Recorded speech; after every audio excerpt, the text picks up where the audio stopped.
wabarakatuh, sahabat sehat Batura, bersama saya lagi Dr. Ria. Jadi hari ini kita ketemu lagi di acara Talk Show Ngobras, media penyuluhan Puskesmas Basuki Rahmat. Dan hari ini kita sudah bersama Dr. Yunice lagi. Halo Dr. Yunice.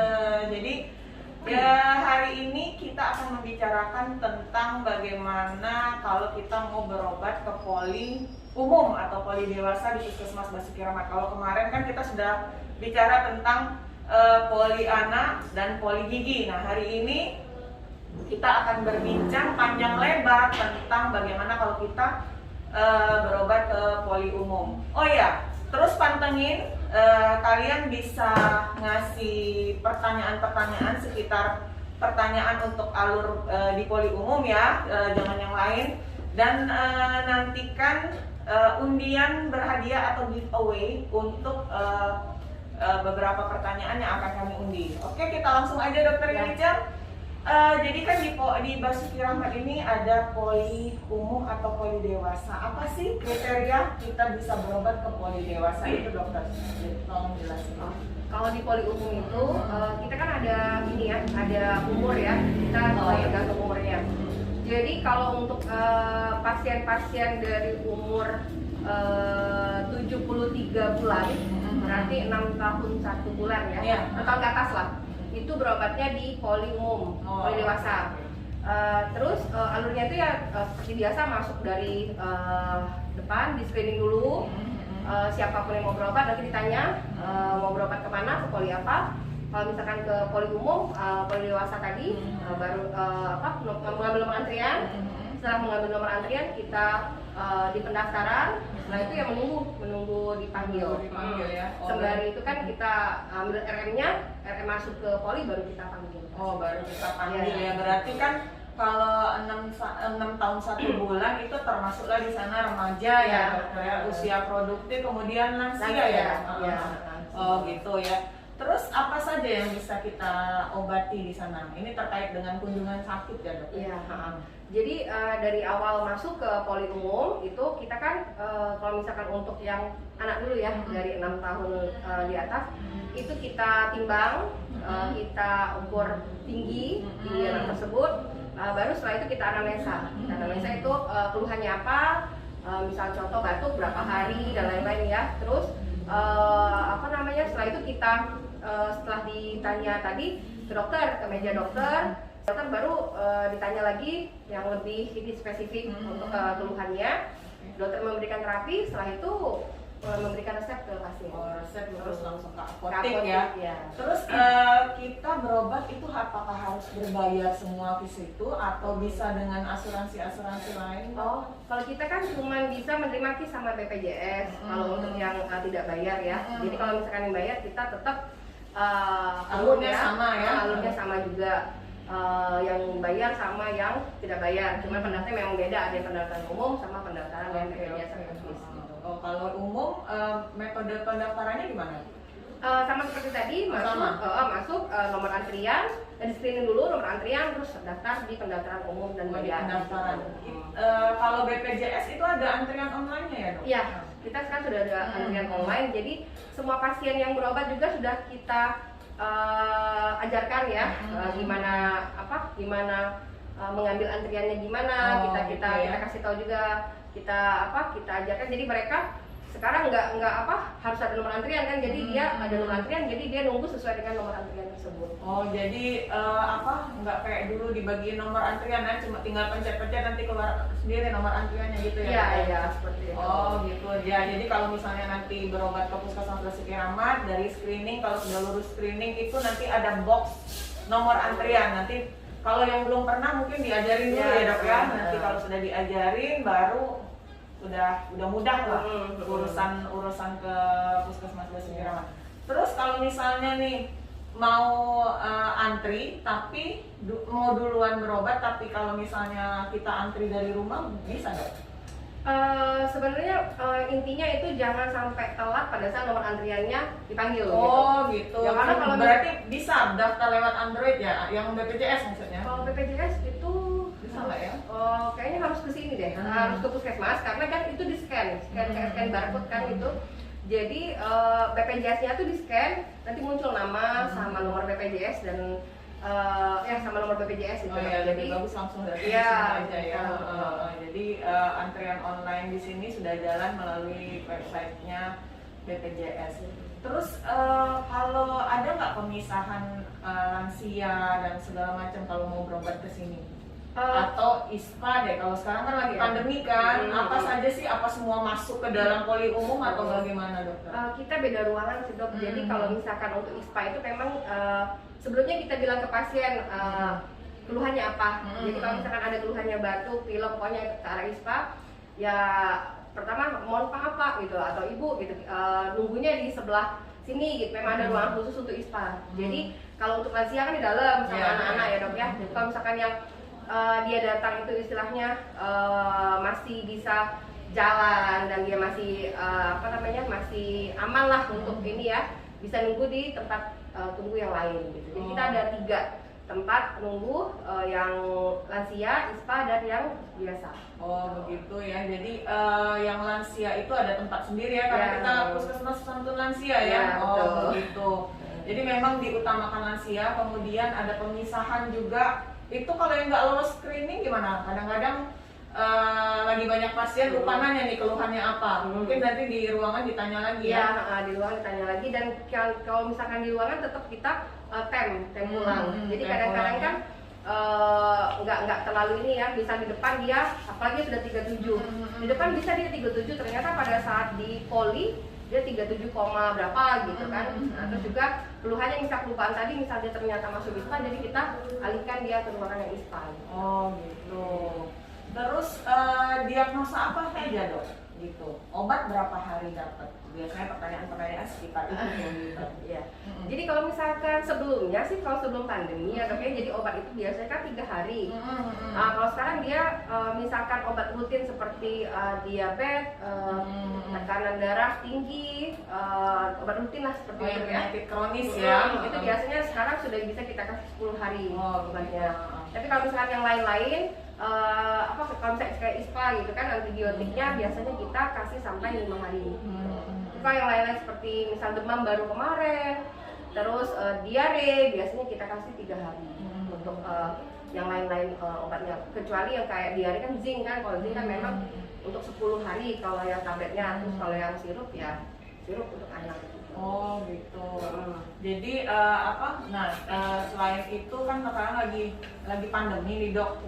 Pasti ada beberapa orang dari penyakit-penyakit ISPA itu yang suspek atau kita curiga ke COVID. Itu gimana dok penanganannya kalau di umum? Kalau yang 6 tahun ke atas nih ya. Jadi kalau misalkan di poli dewasa itu biasanya kan kita tadi anamnesa.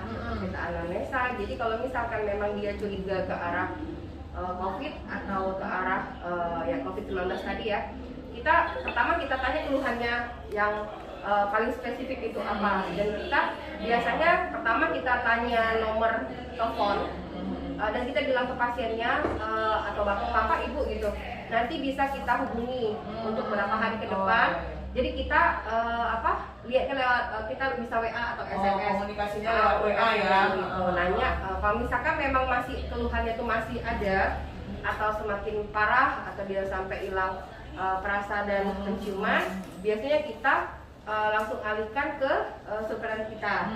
Jadi biar surveillance kita yang benar-benar menanyakan keadaan pasiennya gitu, dan bisa kita jadwalkan swab berikutnya kalau misalkan memang ke arah sana. Oh jadi enggak kita langsung diagnosa COVID ya dok ya, enggak ya, jadi ada prosesnya, kemudian nanti hubungannya juga lewat komunikasinya lewat WA biar aman ya untuk kita semua ya. Jadi memang selama pandemi ini kita dari depan juga screening supaya aman juga ya untuk pasien, untuk segala macam. Nah kalau misalnya jarak antara pemeriksa dan protokol kesehatannya gimana dok kalau di sana? Kalau misal di poli itu memang kita sudah kasih ini ya warna ya. Jadi kita untuk kursinya sendiri sudah kita batasin. Jadi kalau misalkan ada pasien kadang-kadang pasiennya mau majukin kursi kan, tetap kita bilang sesuai dengan aturan yang ada. Jadi sekarang sih lambat launnya pasien itu sudah ngerti. Ya. Jadi mereka pada saat berobat itu benar-benar kadang-kadang mereka juga takut-takut gitu kan. Takutnya di sini ada pasien yang batuk, pilek. Jadi mereka juga sudah safety dulu sih dok sebenarnya gitu. Ya rasa nak marah kalau ada pasien batuk nih sebenarnya. Padahal cuma batuk biasa. Ya jadi jaga jarak tetap pakai masker. Kalau nggak pakai masker itu nggak dilayani. Ya kita dari depan juga sudah ada tulisan kan. Betul. Yang berobat itu memang harus pakai masker.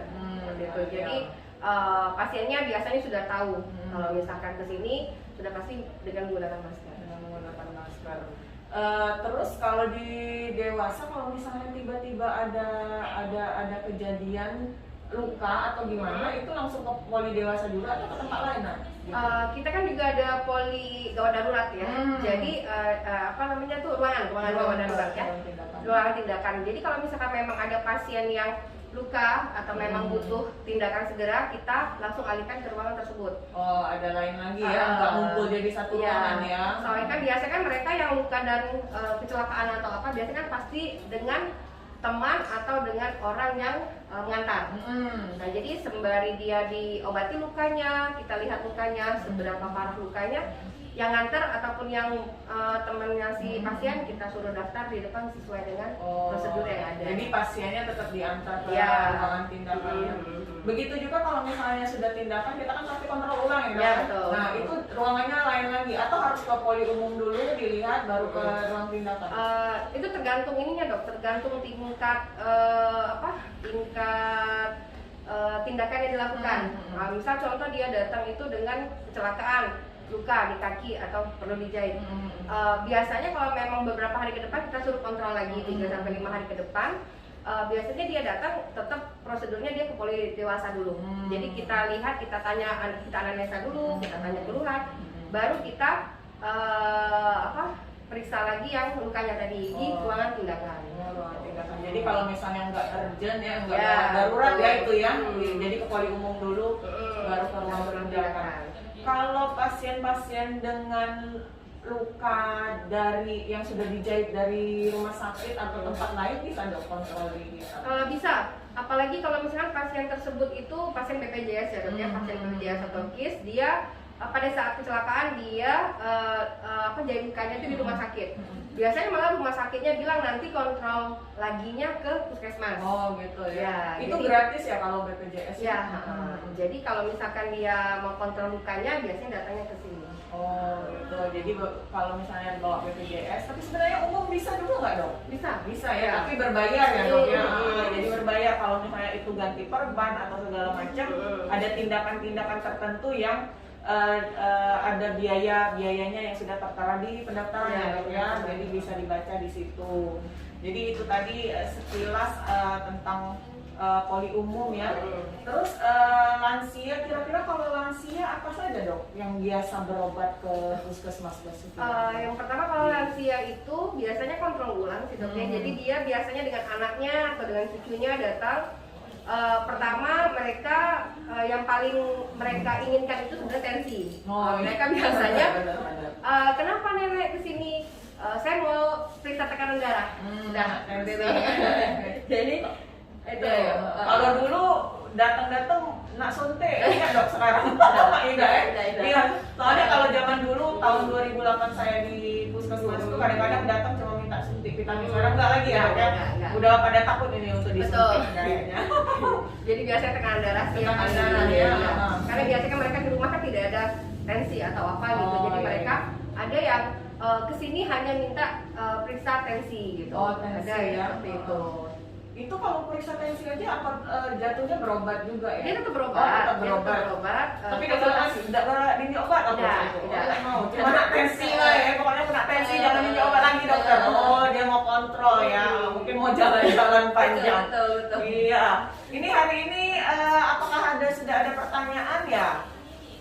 Jadi mumpung kita lagi ngobrol nih tentang poli umum atau poli dewasa ya. Jadi silakan mengajukan pertanyaan-pertanyaan yang bisa ditulis lewat Facebook atau Instagram ya tentang alur dan poli dewasa. Poli dewasa seperti kita bicarakan tadi itu adalah yang berobat 6 tahun 1 bulan ya dok ya, 6 tahun 1 bulan. Jadi termasuk di sana remaja. Nah, kalau remaja ini kira-kira apa aja dok? Apa lebih banyak remaja atau lansia sih sebenarnya yang berobat? Sebenarnya di sini 50-50 ya dok ya. Jadi lansianya ada dan remaja juga ada, tapi memang kebanyakan lansia sih ya. Kalau remaja tuh yang paling sering berobat ke sini sakit kepala dan mah. Oh, sakit kepala dan mah ya. Ya, itu yang penyakit yang paling sering di sini. Cewek saya rasa itu. Iya, ya. betul. Karena diet yang tidak teratur betul, ya. itu sih. Pola makan ya. Oh ya, kalau yang seperti itu gimana dok? Paling dikasih penyuluhan ya tentang bagaimana cara itu ya. Dan kita juga kan pertama kan kita tanya dia itu sebenarnya misal kayak mah tadi, dia memang sebelumnya ada mah atau tidak gitu. Atau memang kadang-kadang mereka ada yang mungkin faktor mereka mau deket ujian, terus mereka sampai stres, lupa makan, lupa apa, nah itu juga bisa. Oh gitu. Pemicu mereka sampai datang ke sini gitu. Remaja putri ya. Ya. Oh gitu.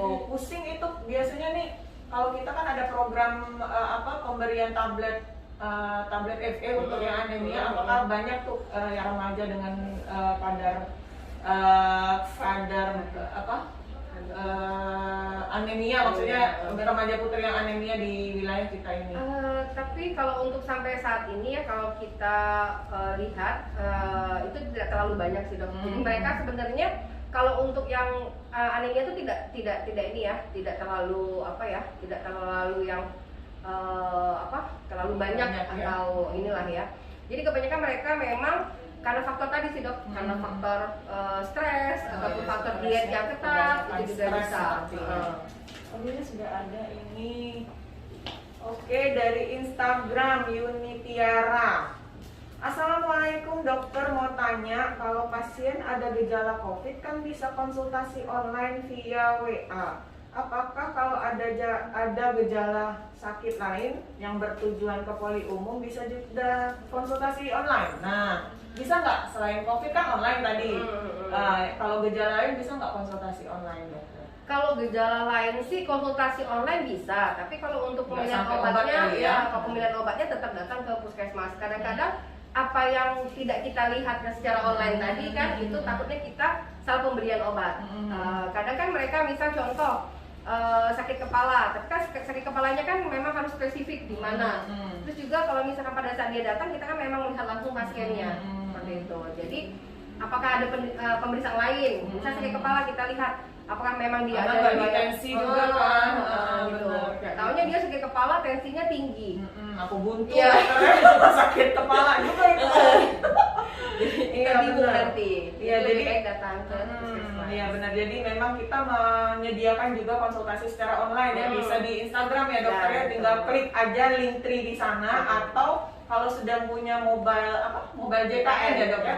Mobile JKN di situ juga tertera nama-nama dokter yang bisa dikonsultasikan per hari seperti itu. Jadi memang terbuka untuk penyakit apa aja, nggak hanya COVID ya.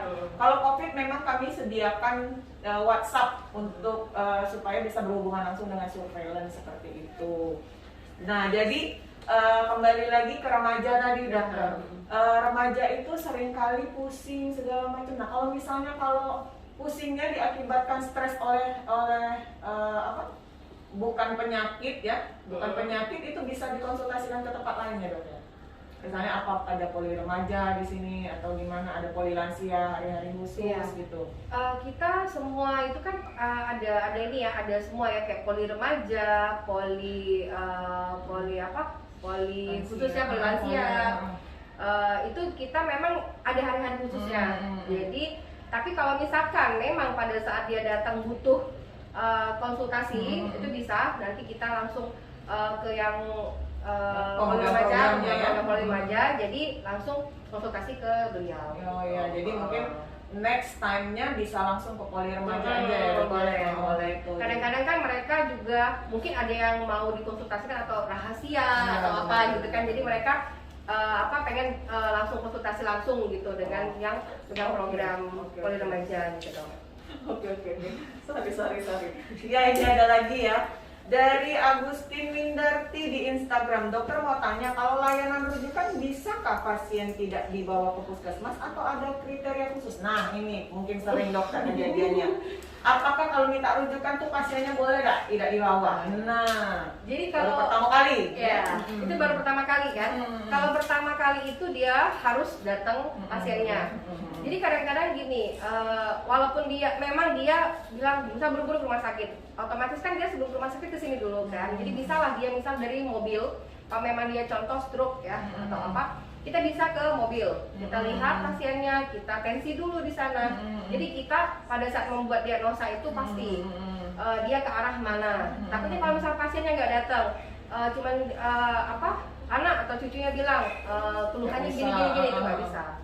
Jadi memang harus pasiennya. Jadi jangan bikin alasan ya dokternya. Berarti misalnya hari Senin Anda mau bawa ibu Anda atau seseorang yang nggak bisa jalan lagi atau gimana, bawa aja pas nak ngerujuk itu kami bisa ke mobil untuk menentukan apa sih diagnosa yang tepat. Jadi dokter di sini tidak bisa nebak-nebak ya dok ya, nebak-nebak penyakitnya seperti itu ya. Jadi memang harus tetap dibawa ke puskesmas. Kecuali gini dok, kalau misalkan dia memang sudah berada di rumah sakit, jadi dia masuk rumah sakitnya tuh lewat UGD, dia sudah dirawat. Biasanya kan di rumah sakit pasti memberikan diagnosa dia dirawat, atau dia memberikan surat lah pengantar untuk ke puskesmas minta rujukan. Oh masih ada seperti itu? Masih ada. Sebenarnya kan kalau sudah masuk UGD itu kan nggak perlu lagi itu kan? Oh masih ada. Masih ada yang seperti itu. Jadi biasanya itu digunakan untuk yang dia mau dirujuk ke poli lain gitu loh. Jadi misal dia masuk dengan saraf ya, ke poli saraf, ke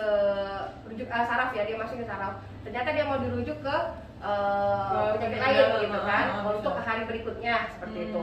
Sedangkan pasien masih di rumah sakit itu bisa juga sih kita ya. Jadi kita sudah ada diagnosa di sana. Gitu. Tapi memang harusnya enggak ya. Iya, harusnya enggak. Tapi ada beberapa rumah sakit yang seperti itu ya. Oke. Dari Instagram lagi Zahra PR. Dok Chan, tekanan darah yang normal itu dari berapa sampai berapa? Nah, ngomongin hipertensi, Cak itu. Jadi dokter cuma jawab dikit Pak ya dokter. Kalau ada tuh kita ngomongin soal hipertensi lagi kayak ini. Silakan dokter. Jadi kalau misalkan tekanan darah normal itu kan 120/80 ya. Jadi itu ada kriterianya. Bulan lalu itu pernah sih saya juga hipertensi ya, Desember ya, tentang hipertensi. Jadi memang ada kriterianya. Tapi kalau untuk normal sih 120/80 untuk tekanan darahnya. Gitu. Oh gitu ya. Jadi kalau tekanan darah normal itu 120/80. Kalau akhir bulan agak tinggi itu sudah darah tinggi. Bisa jadi. Dengan 2 kali itu lagi ya. 2 kali pengulangan intensi bisa darah tinggi. Bisa jadi. Atau bubuk karena mau disuntik itu juga bisa menyebabkan tensi, kalau di tensi tinggi seperti itu. Jadi dokter, kembali lagi kita ngobrol masalah poli umum ya. Sekarang kita bicara tentang lansia dokter. Nah kalau lansia ini akan apa kata dokter tadi, lansia ada perlakuan khusus, itu perlakuan khususnya gimana dokter? Jadi dia untuk menunggu ya. Jadi kan ruang tunggunya ada, ada merek-mereknya. Ada merek-mereknya. Pokoknya kita kalau untuk lansia itu kita kan takut lansia itu jatuh. Jadi memang kita harus benar-benar diperhatikan untuk lansia. Tapi biasanya sih lansia yang berobat ke sini itu sudah bersama saudara atau anak atau cucunya. Jadi kalau misalkan lansia, jadi dia langsung masuk itu langsung disuruh duduk gitu. Jadi biarlah yang semua urusan-urusan yang lainnya biar yang mengantar. Karena jarang sekali sih lansia di sini berobat sendirian. Gitu jarang sekali. Kecuali masih diantar. Kecuali lansia yang memang dia masih gagah gitu. Gagah berani ya. Seperti saya bilang tadi kan datang ke sini hanya untuk periksa tekanan darah. Ada juga lansia yang datang itu yang kangen, pengen ke puskesmas, perawatnya gitu. Jadi atau dokternya gitu, bisa jadi gitu. Jadi ya itu sih dok kalau untuk lansia. Obatnya juga ya, obat bisa jadi kita titipkan pada yang nganter atau petugas kita yang ngambilin ya dokter ya. Iya. Jadi petugas kita sendiri itu nanti ke apotek setelah resep dituliskan oleh dokter ya. Oke. Silakan, ada lagi pertanyaannya dari Mirabel Sunflower di Instagram. Dokter, kalau mau konsultasi lewat online ke puskesmas, apa bisa dok? Bagaimana caranya? Nah, coba dijelaskan lagi dokter. Dijelaskan konsultasi online di mana dokter? Jadi kan kita di Instagram juga sudah ada link tree-nya ya. Jadi tadi pertanyaan dari Instagram ya dok? Dari Instagram. Oh ya, bisa kunjungi Instagram Puskesmas Basi Keramat. Jadi di situ ada link tree-nya, nanti bisa ada beberapa pilihan yang tinggal tekan ya. pilihannya kemana, bisa sih di situ konsultasi online sesuai dengan jam kerja. Ya, memang konsultasi online juga disesuaikan dengan jam kita bekerja, dokter. Nah, terus bagaimana nih balik lagi ke lansia, dokter? Apakah ada kriteria lansianya itu atau semua lansia, dokter? Untuk yang berobat? Iya, untuk yang berobat. Kalau itu semua lansia sih, dok ya. Jadi kalau misalkan untuk lansia, kita sekarang tetap saya ingatkan lagi untuk aplikasi Gojek online kita. Oh iya, Gojek jadi online. Kalau biasanya kita pasti yang pertama yang kita tujuan kita untuk Gojek online itu yang lansia ya, dok ya. Lansia dengan penyakit yang membutuhkan harus minum obat seperti yang kayak diabetes, hipertensi, tinggi paru gitu kan. Jadi memang kita tawarkan itu dan sekarang sudah berjalan sih, dok ya. Sudah bisa ya, terima ya. Karena kalau untuk anak-anak yang pasien lansia tadi kebanyakan mereka malah ada beberapa yang sangat senang sekali dengan antar obat aja ya. aplikasi itu, karena mereka kebanyakan kan anak-anak yang pasien lansia itu kan sibuk. Jadi nggak sempat ke rumah sakit, ke puskesmas untuk mengantarkan orang tuanya atau neneknya gitu kan. Jadi memang mereka sangat antusias sekali dengan itu. Oh iya, benar ya. Jadi memang kita ada aplikasi atau inovasi ya, inovasi antar obat secara pakai Gojek pakai ojek online ya. Jadi itu memang ada kriteria tertentu, tidak bukannya kita langsung telepon tolong antar enggak, bukan juga kayak itu ya, dokter ya. Jadi pasien-pasien yang sudah sering ke puskesmas kita itu tadi ada aplikasi yang memudahkan supaya nggak terus-menerus datang ke puskesmas kita. Nah terus tadi saya lupa tanya, itu persyaratannya harus bawa apa, dokter, kalau misalnya berobat ke puskesmas biar mempermudah di pendaftaran? Oh iya, jadi memang sekarang kita setiap pasien pasti kita ingatkan untuk membawa KTP. Kalau misalnya pasien baru yang belum pernah berobat ke sini, memang kita bilang ke pasien harus bawa minimal fotokopi KK. Apalagi mereka yang mau berobat kemudian hari mereka bakal berobat rutin ke sini kan. Jadi kita memudahkan mereka juga untuk mendaftarkan mereka satu keluarga gitu. Oh, iya, karena kadang-kadang berobat kan bukan ayahnya saja, ibunya saja. Jadi kalau misalkan mereka berobat biasanya berobat sakit galau pokoknya hari itu ya, ke anak, ke nenek gitu kan. Jadi memang harus bawa minimal fotokopi KK. Tapi itu antrinya harus satu-satu atau satu nomor itu? Kalau misalnya berobat satu hari itu bapak, ibu, anaknya 2 berobat semua tuh. Gimana tuh? Kalau misalnya berobatnya 5 atau 3 tetap 3 atau 5 itu. Jadi kalau jadi nomor antriannya 5 ya. Gitu. Jadi nanti di poli-polinya beda juga tuh ya. Kalau anak-anaknya di atas 6 tahun sebulan tadi, anak-anaknya 6 tahun sebulan itu ke poli umum. Kalau di bawah nanti poli anak bisa gitu ya. Jadi memang jangan marah nih bapak-bapak, ibu-ibu kalau disuruh ngambil 5 orang kalau berobatnya emang yang 5 orang. Tapi kalau kadang-kadang di sini yang tidak mengerti itu adalah pasien-pasien yang berobat sekeluarga tapi pengen antriannya satu karena masuk berombongan. Sebenarnya udah dibatasin ya sekarang ya, dok, karena pandemi ini ya, karena memang kita harus jaga jarak dan pakai masker dan segala macamnya itu. Jadi memang jangan berbondong-bondong masuk. Ya kita sama-sama menjaga ya. Yang pelayan juga menjaga agar tidak menularkan sesuatu dan pasien juga tidak menularkan ke pasien lain kayak gitu.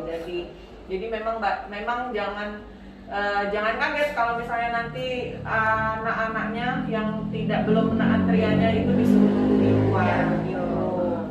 Apakah ada lagi? Belum ada ya? Belum ada lagi ya? Gitu. Jadi dokter, sudah jam berapa sekarang? Belum ya? Oke, jadi itu tadi sekelumit tentang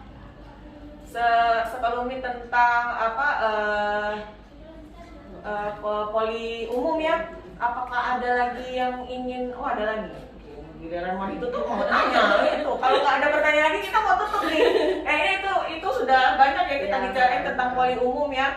Karena memang pada dasarnya kalau berobat ke puskesmas itu memang sama saja ya, jadi alurnya sama, segala macamnya sama, cuma perbedaannya adalah di umur tadi ya, umur tadi. Jadi kalau poli umum itu 6 tahun ke atas ya, sampai lansia. Kemudian, nah iya satu lagi kan itu tadi kita bicara remaja dan lansia. Nah di tengah-tengah itu usia produktif kira-kira apa saja tuh yang sering datang ke puskesmas yang dengan diagnosa apa? Kalau yang produktif itu memang biasanya mereka yang labor tadi sih dok. Jadi mereka itu memang banyak sih pasien kita tuh udah ini ya, udah ngerti ya. Untuk keluhan ini takutnya penyakitnya ini apa gitu. Jadi kebanyakan kalau yang usia produktif ada banyak yang sama, ya kita terpaksa lah cari yang benar-benar sama ke pasien. Atau pasien itu memang pernah berobat kan biasanya namanya ada di kakak itu. Jadi kita cari satu-satu jadinya. Jadi kita mohon maaf kalau memang agak lama ya, kalau nggak bawa kartu berobat itu agak susah kitanya kayak gitu ya. Jadi dan satu lagi jangan lupa ingatan, ditanya nomor dan ini kakaknya nggak tahu agak mana, pusing kita nyari apa solusinya gimana gitu ya. Kemudian dari Bella nih dok, mau tanya kalau cek gula darah, kolesterol, asam urat tadi apakah bisa di puskesmas dok? Bagaimana caranya dok? Nah ya. Kalau misalkan pemeriksaan itu kita kan ada 3 pemeriksaan untuk gula darah, asam urat, dan kolesterol. Jadi kalau misalnya di puskesmas itu prosedurnya seperti biasa, dia tetap berobat, dia masuk ke poli umum Sesuai indikasi ya dok ya. Sesuai indikasi. Tapi kalau misalkan dia itu untuk BPJS kan yang ini cuma gula ya. Tapi kalau misalkan dan itu pun gula puasa, makanya saya bilang tadi kalau memang pasien mau cek itu biasanya saya sarankan bulan sekali nggak dok kalau yang BPJS tuh? Yang gratis ya maksudnya ya, itu yang kan? Itu itu yang itu HbA1c ya? Ya, itu HbA1c. Kalau misalkan yang gula itu 1 bulan sekali. 1 bulan sekali ya, yang 6 bulan itu lagi. Jadi biasanya memang saya sarankan ke pasien atau lebih baiknya mereka puasa dulu sebelum cek. Karena kan itu kan kita juga nggak, apalagi pertama ya dok ya. Jadi kita nggak terlalu ini untuk hasilnya. Kalau misalkan dia bilang puasa tapi ternyata sudah kelewatan, hasilnya kan nanti pasti terganggu. Jadi kita bingung untuk mendiagnosa seperti itu. Jadi kalau misalnya itu bisa ke sini. Dan kalau yang umum itu tetap bayar, itu ada ininya di pendaftaran untuk harga-harganya. Untuk 3 itu ada semua di sini. Asam urat, kolesterol, sama gula darah. Oh jadi kalau misalnya Anda BPJS memang ada jatah-jatahnya tersendiri ya. Mungkin kolesterol sama asam urat itu tidak, tapi gula darah bisa jadi kalau sudah terdiagnosa DM ya, sudah DM sudah bisa 1 bulan sekali dan 6 bulan sekali itu periksa HbA1c. Nah, kayaknya itu aja ya. Itu sekelumit tentang bagaimana kita berobat ke poli umum atau poli dewasa ya. Jadi di sini bisa diambil kesimpulan bahwa cara berobatnya itu sama ya, alurnya dari screening kita terus ke pendaftaran, kemudian ngambil nanti dicari rekam medisnya, kemudian nunggu dipanggil lewat antrian online, kemudian baru terakhir ke apotik. Kemudian kita bisa berobat melalui BPJS atau umum yang berbayar Rp4.000 ya. Kalau BPJS jangan lupa kartu BPJS. Dan satu lagi jangan lupa bawa kartu berobat. Ya, kartu berobat ini sangat penting bagi puskesmas karena disitulah tercatat nomor rekam medisnya. Jadi mempermudah di sini untuk mempermudah Anda juga supaya nggak menunggu lama seperti itu. Nah di poli umum ini yang bisa berobat adalah usia 6 tahun 1 bulan ya, itu 73 bulan ya. Jadi kalau sudah usia 6 tahun 1 bulan itu bisa langsung berobat ke poli umum karena kita ada umur-umurnya ini seperti itu kan. Jadi kalau misalnya nanti sudah masuk dan misalnya ada usia remaja, lansia atau usia produktif, nanti bisa dirujuk ke bagian-bagian yang memerlukan penyuluhan atau misalnya ada keluhan sakit kepala ya dok ya, sakit kepala tapi ternyata ada sakit gigi juga, bisa kami rujuk ke gigi. Atau remaja dengan kunjungan yang berulang stresnya, bisa kami konsultasikan ke poli remaja seperti itu. Jadi memang banyak macam ya yang bisa dilayani di sini, termasuk juga laboratorium dan juga poli lansia dan segala macam. Jadi itu saja. Kalau misalnya masih belum puas nih mau nanya-nanya, silakan nanti langsung aja telepon atau komentar di IG atau di Facebook ya. Begitu saja dari saya Dr. Ria. Mohon maaf apabila ada kata-kata yang salah, kepada Allah saya mohon ampun. Di sebelah saya Dr. Ice ya, kami pamit mundur, sampai jumpa di Ngobras minggu depan. Dadah.